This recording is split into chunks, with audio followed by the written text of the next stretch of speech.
was on the show a couple of episodes ago, and he's always been awesome, as the leader of Superchunk and the boss of Merge Records. And now he's awesome as a solo artist. Non-Believers got me more hooked than I expected, and the best track for me is the album closer, Come Upstairs, which you just heard as well. Okay, so at number 18, we have Liturgy with Artwork.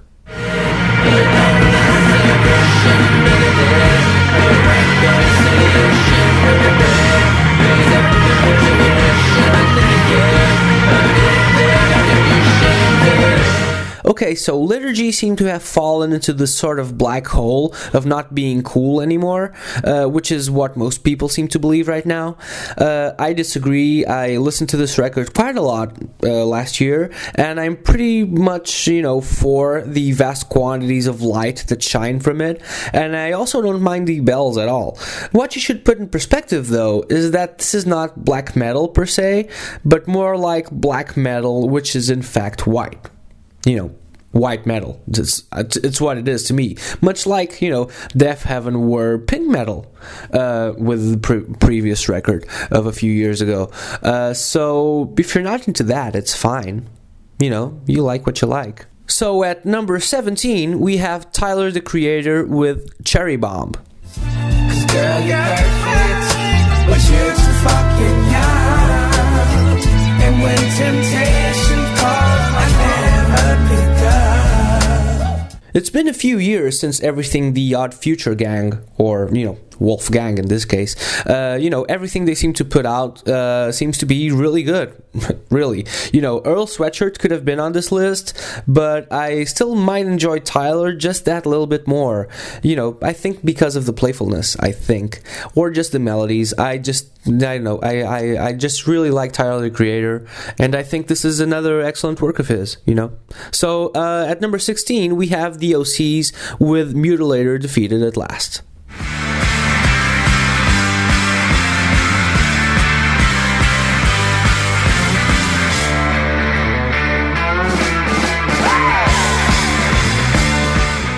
Well, I don't really have much to say about John Dwyer's band, apart from, I get the feeling that you don't really ever get them until you see them live. And, this album has all the makings of a new classic. At number 15, we have Between the Buried and Me with Coma Ecliptic.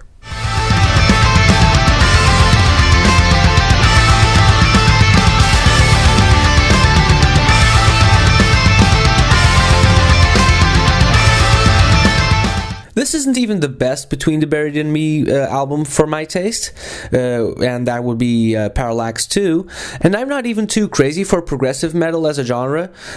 Also, this album sounds a bit operatic, and there's only really a handful of bands which have ever sounded operatic, and most of them is Queen, and I hate Queen, so for some reason this album speaks to me, and I think it does because Between the Buried and Me really are great. So, hats off to you guys. At number 14, we have Misperming. I think that's how it's pronounced, and I'm not sure because it's Icelandic, and I don't speak Icelandic. So, and I should have gone on YouTube to hear the pronunciation, but I didn't. So, and I don't have any internet access now, so I don't know. So that's how it's going to go down, guys. And the album title, I have no idea how to pronounce this, but it's like Songvar Elds og Oreiksu. I have no idea. Oreo, maybe audio, maybe that's it. And this is at number 14.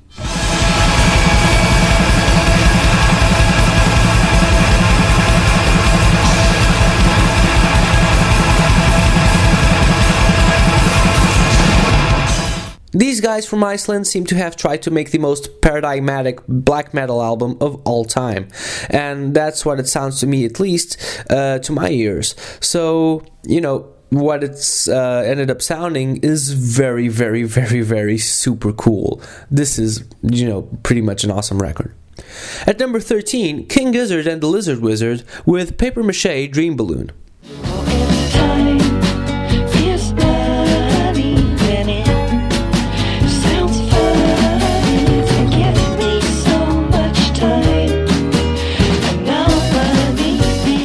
For this album, I ended up choosing a pretty folky tune for what is essentially an insane band, but it just goes to show how much talented they are as songwriters, and also that they're not just an all-out psychedelic jam band, so I think this proves a point. And plus it's really beautiful, really. So at number 12, High on Fire with Luminiferous.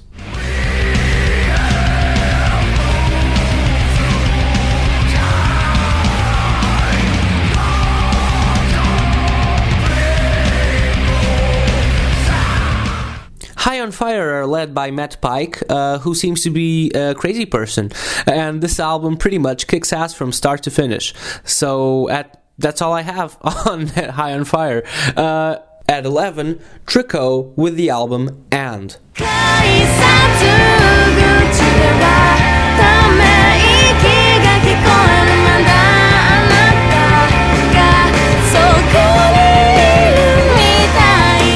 These girls from Japan are on their second record, and if you're into angular compositions with pop sensibilities, this is the band for you. So, math rock to everyone, guys. So, at number 10, and now we're entering the top 10, we have Dan Deacon with Gliss River.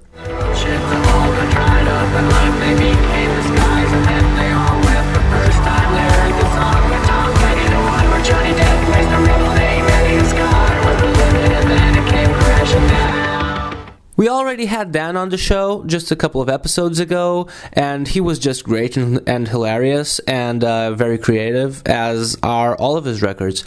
This new album has a track called Feel the Lightning, which really hit me hard. So also it has fantastic lyrics all around, and just, a really, I guess, original way of putting everything into words and sounds. And that's been Dan Deacon for the longest time, At number 9, we have another excellent lyricist, and that is Jenny Val with the album Apocalypse Girl.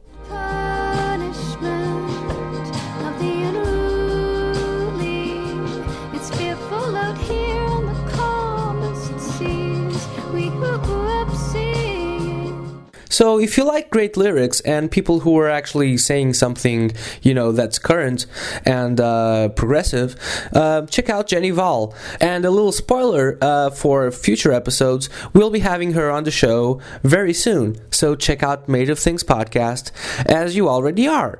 Good job! At number 8, we have Courtney Barnett, Sometimes I Sit and Think, and Sometimes I Just Sit.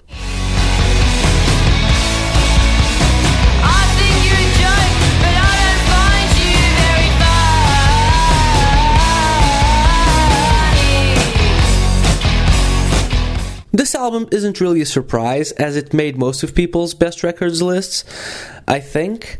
And Courtney Barnett really brings that 90s indie rock feel back. And I've actually interviewed her before, and, lovely girl. I've actually interviewed a lot of people on this list, actually. This isn't a brag, this is just information. And I can't wait to see her again later this summer.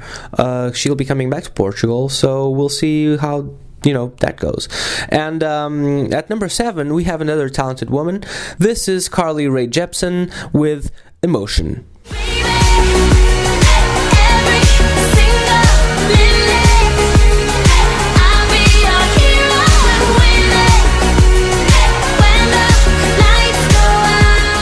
This, to me, is one of the best pure pop albums of the year. I would say that Carly Rae, actually I have been saying this quite a lot, but I actually would say that Carly Rae pulled a Tay-Tay. Tay-Tay, of course, being Taylor Swift. And this is a mention, of course, to Taylor Swift's album of last year, which was outstanding.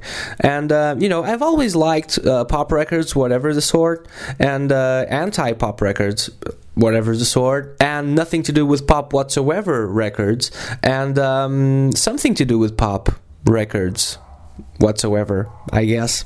And, this record really deserves the attention, I think. Also, I can't wait for Sky Ferreira coming up in a few months with the new album, so that's exciting. At number 6, Kamasi Washington with The Epic.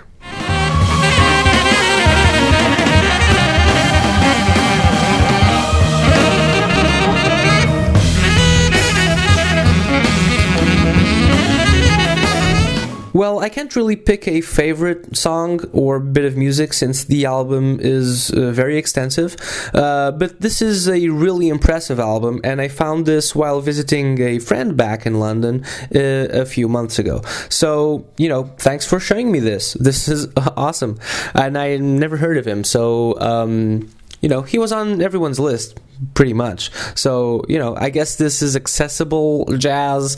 I don't need things to be accessible, but it's a very impressive piece of work, man. So, congratulations, Kamasi. At number 5, we have Cis. I think that's how it's said. It's like 6, Latin 6. The prestigious Angelorum.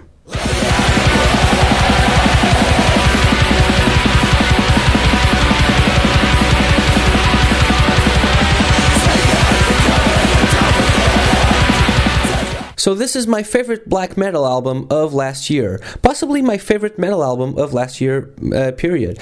These guys are from France, and they're doing to black metal what Dillinger Escape Plan did to metalcore or hardcore metal, or I don't know, something metal. So, maybe that's not completely correct. Maybe I'm going out, this is stretching things a bit. But, this band does show incredible variety for the black metal genre. And I think this is a pretty amazing and really stunning album. At number 4, we have Pega Monstro with Alpha Roba.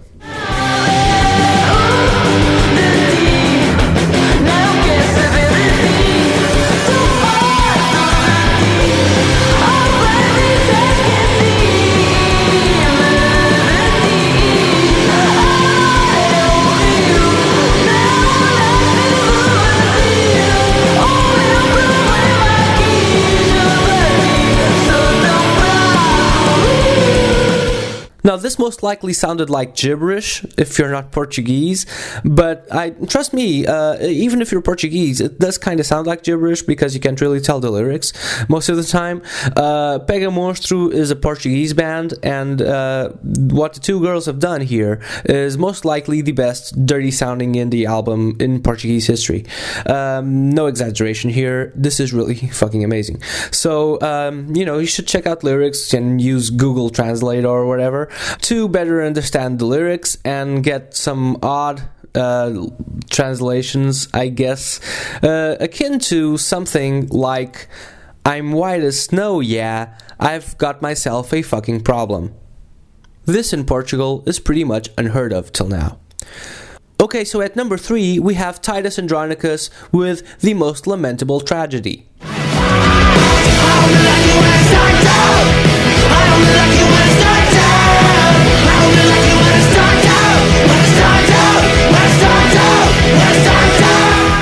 Okay, so to me, Titus Andronicus went fucked up.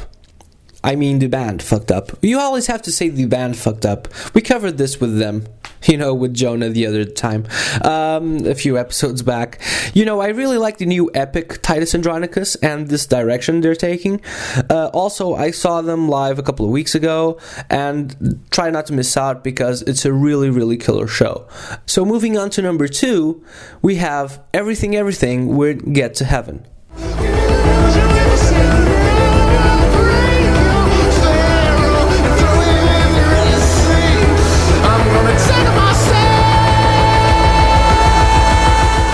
Well, if you know me, this isn't really a surprise, as I've been a fan of Everything Everything since the first single.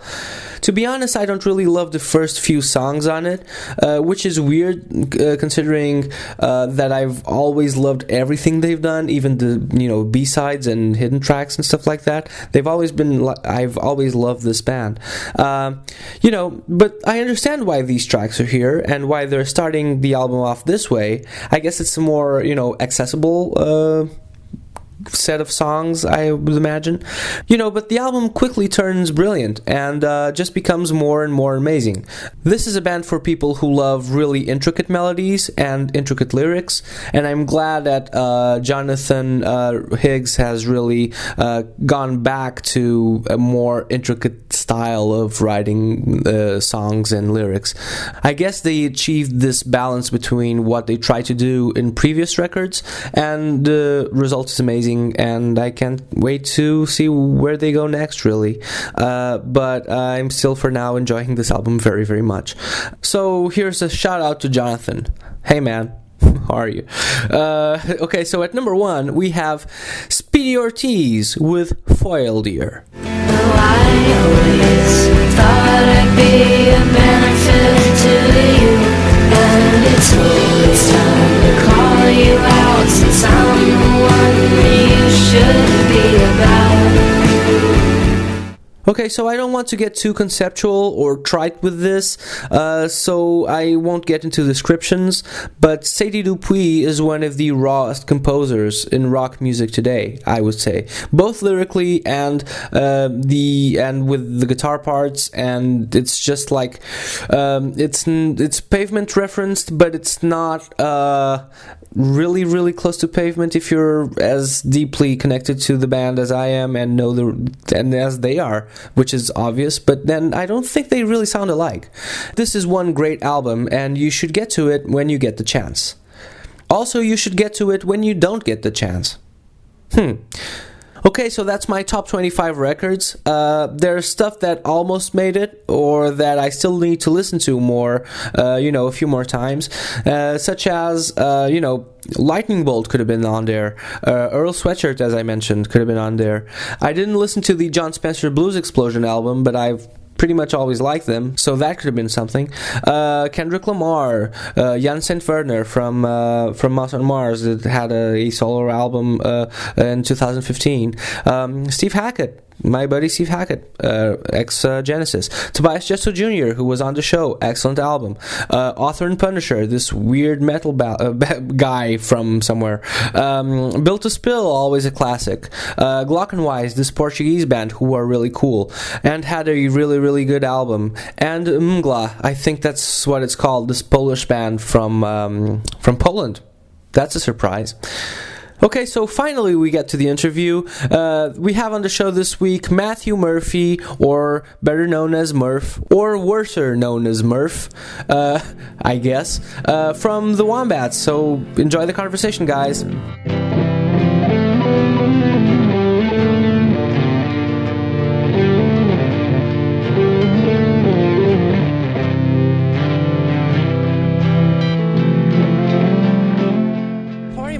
Good, thank you. Yeah, not bad. Not bad, yeah.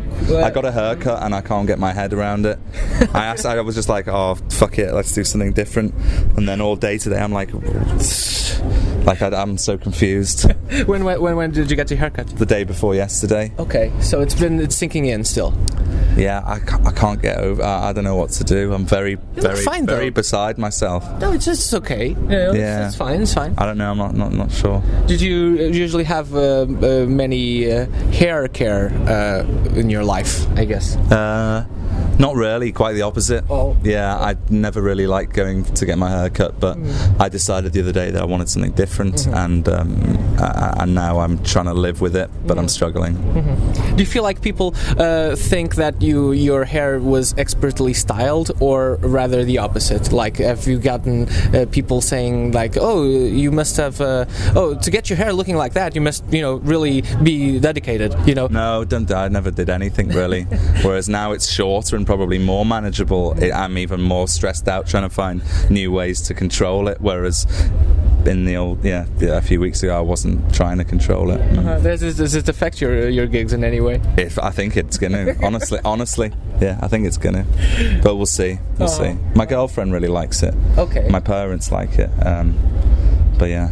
Well, it's certainly influential, right? Yeah, exactly. Because if your girlfriend is into it, that's good. I'm possibly shifting my whole stance on the whole thing. Yes. Yeah. Right. Yeah, exactly. I've actually. Let's start with the old stuff, because I was into your first album because I was really listening to MTV2 at the time, and you guys had a lot of airplay at the time. Yeah. Do you feel that, for instance, MTV2 has I don't know if it still exists in the UK? We don't get it anymore. I don't know if it does. Okay. Because it was relevant at the time. Maybe MTV Rocks now. Oh, because they shifted. Yeah, I think so. True. But I don't know if anyone watches it. Okay, because it used to be good. Do you feel that anything has taken its place?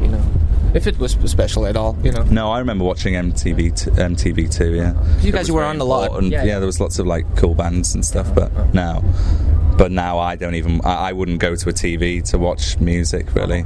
But yeah, I don't know. No, I was just asking because one thing since moving to New York was in my mind was this guy actually moving to New York at all? You know, at any point? Did you? No. Okay. No. So it's only fictional. Yes. Yes. Yeah. Okay. But I have been to New York a lot, but never. I've never thought about moving there. London is stressful enough as it is. I think New York might be one step above that, and I think I'd rather go one step below that. Mm-hmm. Yeah. Mm-hmm. And how's your sleep at the moment? Varying from good to bad. Yeah. Do you have trouble with your sleep? Yes. Yes. And I told everyone in a song. So we're all aware. Actually, we're all concerned, I'm sure. Yes. No. I slept well last night. Yeah. Oh, cool. Yeah. When did you guys arrive? Like 9-10 p.m. last night. Yeah. Okay. The new album is called Glitterbug. Did you know there's like this apparatus of hand hygiene in the US called Glitterbug? Is there? Yes, it's That's very great. corny looking. It's very tacky. Oh wow! Well, I didn't know that. No. There is. You just Google the like Glitterbug because I was thinking like, what is a Glitterbug? Is it a word in English? Did you make it up? Did you make it up? Yeah, I just made it up. Yeah. Okay. Because I was thinking it was like this. What's it called? Firefly. Okay, right. Okay, I was imagining. Oh, maybe that's an English word, British word for firefly. Yeah. So I googled the thing, and the thing that comes up is your album first, and then there's this purpley thing where you put your hands inside, and it's basically a hand sanitizer or something. I have no idea. I was in Paris and I saw this little insect on the floor, and it had a shiny, multicolored kind of shell, and I was like, looks like a glitter bug or whatever. And then I was like, shit, there's a good song title, and then that song title then became an album title. About song titles, or not so much song titles, but for instance, there's a lot of your album is packed full of great songs. I think it's possibly my favorite album of yours. Great, thank you. You're welcome, and thank you for allowing me to enjoy something. But for instance, English Summer is a great track. Yeah. Really rocking. And do you feel like that's an oxymoron in itself? What, the song or the title? No, the title. Yeah, I don't know. I mean, I guess I think of the English summer as a very kind of almost like an Indian summer. It's like a very kind of heavy or wet kind of thing. Yeah. It doesn't really have a summer, I don't think. Well, to be honest, it was fucking hot back there last week. So yeah. But that was my point exactly. Like, is there summer in England at all? Brighton, kind of, right? Yeah, there is. Generally, July it rains, and August is pretty good. June is okay. Okay. The English summer lasts for a very small amount of time. It may already be over. Kind of like a week and a half. Yeah, pretty much. Yeah. But okay. So and you have another great song called Isabel. Do you feel like, first of all, is that literal? And second, so is there someone actually named Isabel who the song is about, whom the song is about, or who the song is about? But do you find that, secondly, are Isabels actually rock stars? Because these Isabels I know tend to be. Oh, really? Yes. That's interesting. No, I don't know. I do. There is kind of an Isabel, but it's not really about her. And the song had a different title and a different chorus lyric, and then we kind of changed it at the last minute. And because all the other songs were kind of about this fictitious character, I decided that maybe it was cool to just have a female name. And I decided that Isabel was probably classier than I don't know, another name. Okay. Yeah. So it's an intention of sorts. Yes. Okay. Yeah. Okay. Sure. I'm sorry. Okay, estamos com 6. It's all right. We'll just finish it off. Yeah. Okay. So I'm sorry because we're actually running out of time for you guys. So this is actually going on a podcast called Made of Things. It's based on the assumption that something you heard or watched or read made you dedicate yourself to music and to having a career. Did you have this moment, and what was it? Maybe yeah. Maybe when I used to listen to really dreadful dance music when I was a kid, and then I heard "Creep" by Radiohead on one New Year's Eve. not really the greatest song to be listening to on New Year's Eve, but I kept making people play it over and over again. I think it was then that I really kind of was drawn into the world of being in a bands and songs and songwriting and lyrics and words and all that shit. And I think that was probably my moment when I was like, I want to do that. Okay, cool. That's awesome. I think people share sometimes these things. Just one last thing. Like, is there because you have the song emoticons, and it's actually more against emoticons than for emoticons, I guess. But so, is there one particular emoticon which you this is an assumption, but which you would like to point out as the opposite, your least favorite? I don't really have a least favorite. So then, what's your favorite? Probably the smiling with the tears. Okay. I hate that one. Stupid. But my favourite one is the kind of just the wide mouth. Yes. That's my favourite emoticon because that can apply to every single situation in life. Sure. You can, people think, oh well, it can be like a happy thing. You can say, oh, someone's just died, like that. It's perfect. Kind of cringy. Yeah, it's kind of cringy. Yeah, I like it. It doesn't really smile, right? It applies to weddings, birthdays, bar mitzvahs, funerals. It applies to the whole thing. being drunk and stuff. Yeah. Sure. Yeah. Thanks, man. Thanks for your time. No problem. Thanks. Nice to meet you. Nice meeting you. Hope you come back to Portugal soon. Yes, I hope so too. Because it's been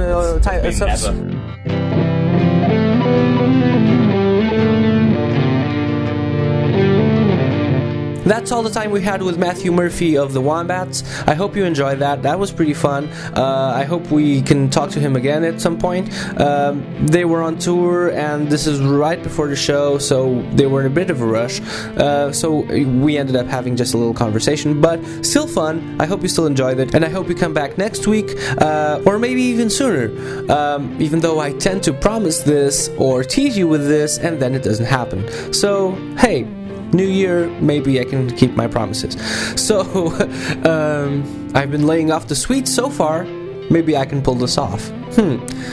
Okay, guys, so don't forget to follow Made of Things on all the social media. It's Made of Things Pod on Twitter, and check out the Facebook page, and download the episodes on WordPress, and go on iTunes, and subscribe, and leave comments, and show me all the love you have in your hearts and somewhere else. So, see you guys next week, or maybe even sooner. Bye!